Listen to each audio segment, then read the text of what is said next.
وہ خشک پوست، خشک تارو خشک چوبو خشک پوست، از کجا می آیدی آواز دوست۔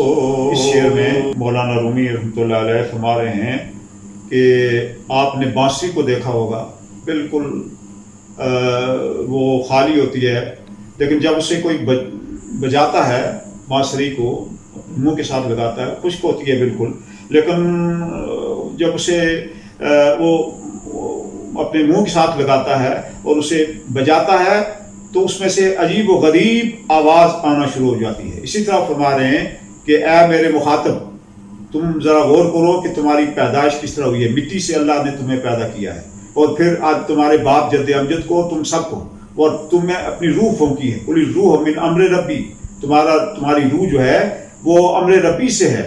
اس لیے یہ آواز دوست جو ہے، یہ جو تم بول رہے ہو، یہ تمہیں اللہ رب العزت نے جو ہے یہ تمہیں عنایت کی ہے، اس کی وجہ سے تمہارے اندر یہ سارا دیکھنا، تمہارا چلنا پھرنا اٹھنا، تمہارا بولنا، یہ سب اسی من جانب اللہ ہے۔ اس لیے تم اس کو پہچانو، اس کی معرفت حاصل کرو کہ تمہاری مثال ایسے ہی ہے جیسے بانسری بالکل بے جان ہوتی ہے، اس کو بجانے والا بجا رہا ہوتا ہے۔ تمہارا جو ہے تم اصل میں تمہارا نظام ہستی ابھی اللہ چلا رہا ہے، اور اب تمہارے جسم کا نظام بھی تمہارا اللہ جو ہے تمہارا خالق و مالک رازق ہے، وہی چلا رہا ہے۔ اور اس لیے ذرا اس پر غور کر کے اپنے رب کی معرفت حاصل کرو۔